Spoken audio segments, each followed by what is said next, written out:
Do you own one of Canada's best-selling minivans, like this 2011, this 2012, or 2014, and you've got a radio that doesn't work on the FM setting for some reason?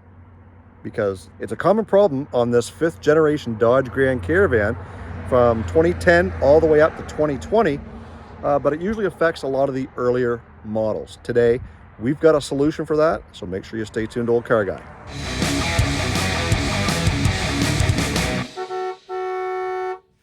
So what we've got here is we've got a 2011 Dodge Grand Caravan, and just like all the rest, it's got a radio that doesn't work on FM. It's a common problem, but today we've got a solution. We're going to be replacing this with a Seicane touchscreen radio. I'll leave a link in the description box below. So let's go into the office and get it unboxed. All right, so what we've got is the Seicane touchscreen radio, and this is a similar product to what I installed in my 2011 Ford F-150, and I'll leave a link up here in the top right corner if you guys want to go take a look at that and see just how easy that one was installed. It comes with a lot of wires and connections. Don't let that fool you. There's a plug-in for everything. Everything is very simple to find a home for. But before we open this up and show you everything that's in there, let's take a look at the radio itself. So there's the front of the radio. It does have this protective screen on it, which is going to make it look like it's got a bad display, but it's a big touch screen, but it fits the mold to the dash of these Dodge Grand Caravans. And on the top side, there is this piece here that sticks out above the dash, but it's not by that much. And as we look onto the back, it does have all the plugins across the top, your main power source here, and it's even got a spot for HDMI. You get your cooling fans, GPS, 4G connectivity, which we won't be using on this particular one, but everything is pretty basic. If you look at all these white plugins, you may think, oh my goodness, that's a lot, but they're all individually pinned, and each plug-in in this bag of wires that comes with it only plugs in one spot. So the black plug-in that plugs in here for power, well, it only fits there. And all of these other plugins, again, they're a certain size, they only fit in one way. Let's take a look at all these plugins. So the main wiring harness is going to be this gray one, which plugs into the vehicle, and you're going to see this when we go and install it into the vehicle. It plugs into the black spot here. This next wiring harness has all of your RCA connections. So you've got them for if you want to run an amplifier, auxiliary inputs, audio outputs, all that sort of thing. And it does have an SD card reader on it if you so inclined to store pictures on it, because you can do that as well as have it come up on the display to show those pictures. And of course, you've got 2 USB plugs. We do have an antenna here. This is your GPS. This unit has built-in GPS. However, if you are taking advantage of Apple CarPlay and Android Auto, well, you're going to be able to use your Google Maps or your Apple Maps or Waze, or whatever app you use to get directions will come through on your Apple CarPlay, Android Auto, which this is capable of. If you're running a backup camera, it does have a camera in input, and that plugs in here. So this is the plug-in where you would plug in your camera.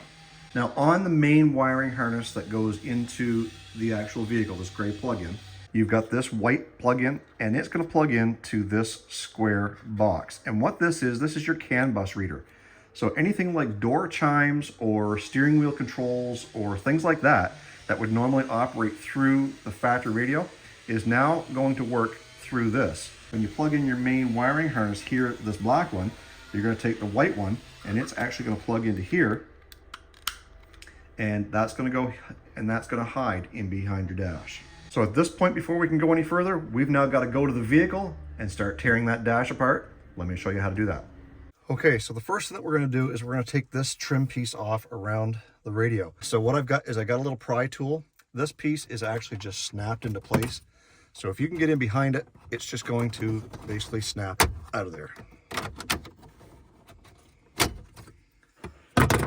So holding these radios in is 4 screws. They're either 8mm or Phillips, or in some cases, they're both. I'm choosing to use a magnetic Phillips screwdriver in this case, because once you get them loose, you can't get your fingers in there to pull them out. So the magnet just helps pull them out of place. Once you get those out, you can grab a hold of the radio on either side and just start to give it a little bit of a wiggle, and it should pop right out.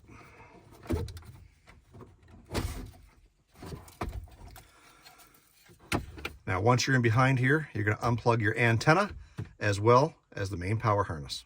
So as easy as that was to get this far, yes, there's a lot of wires that come with this thing that's going to be a little bit intimidating. Don't let it intimidate you. This one here with the gray plug-in is the biggest one that you're going to need. This plugs into here and sends all your power back into the radio through that black plug-in. So let's get this one plugged in. So once that's plugged in to here, we're going to take our CAN bus and we're going to plug it in. So in that bag of wires is also your FM antenna. So that's going to plug into this adapter here. And then that will plug into the back of the new radio. Now in this particular case, because we do not have any auxiliary power units like a subwoofer or Xbox or any of that sort of thing, we are not going to plug in this group of wires. Because we have no backup camera in this vehicle, we are not going to plug in the backup camera harness. And because this radio has wireless Android Auto and Apple CarPlay, we are not going to be hooking up either one of the USB plug-ins. Okay, so now we're at the point where we can start plugging things in. Obviously, we've got our antenna. That's going to plug in here. Nice tight fit. And then we've got this 8-pin plug-in. So we're going to look up here for the 8-pin and plug that in. And then we've got our main harness, this black one. It only plugs in one way, so we're going to plug that in. Just like that. The last thing that we've really got to worry about as far as plugging things in is our GPS. This GPS has double-sided tape on one side, so we can peel off this black piece, and all they recommend is making sure that there's not much in the way between here and looking upward. So usually what I will do is I will find a flat spot up underneath the dash, and there is a metal harness or a box that this radio, the factory radio, sits in, that I'm going to reach in there and I'm going to stick that to it. Then we can screw the wire right here to the back of the radio where it says GPS, and it's this top plug-in. So let's screw that on there, and then we're going to peel off the backing to reveal our double-sided tape. And when I reach up in there, I've cleaned the top of the piece of metal, so this actually has something to stick to, and I've given myself enough tether to reach in there. So now what we can do is tuck our wires into place. There's a couple of tabs on the bottom here that fits into, and then it just clips in on the top.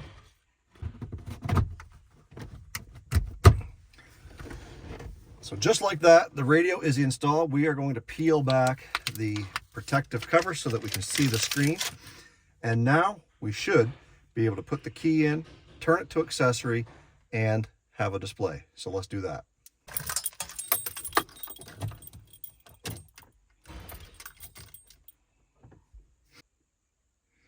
So this will take a moment to boot up, and once it gets to the main screen, we are going to attempt to connect my phone to it. It may not, because I'm using it to record with. But here's the main screen, and you've got things like navigation, which will use the GPS antenna that we just hooked up. And then you've also got radio controls. So we're going to see if we can tune into a local radio station here and give it some volume.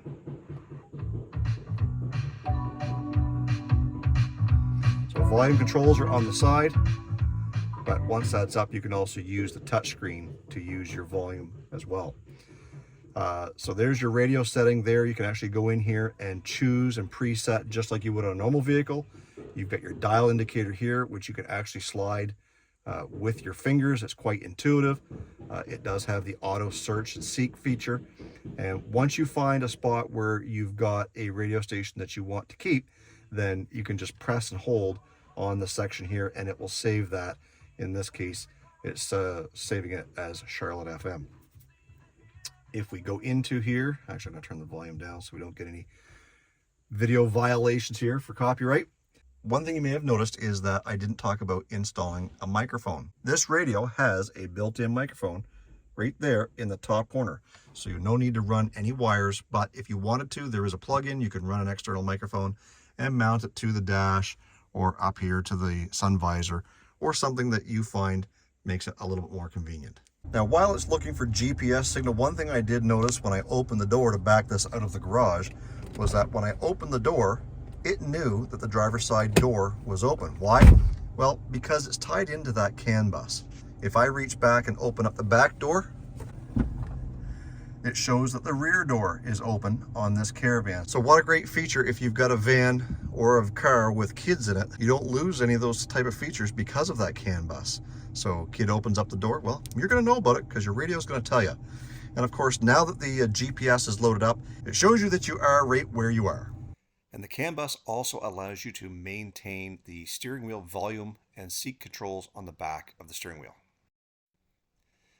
And you also have a lot of DSP settings, so if you are running amplifiers and subwoofers and such like that, there are a ton of adjustable features. You've got presets, you can customize your own.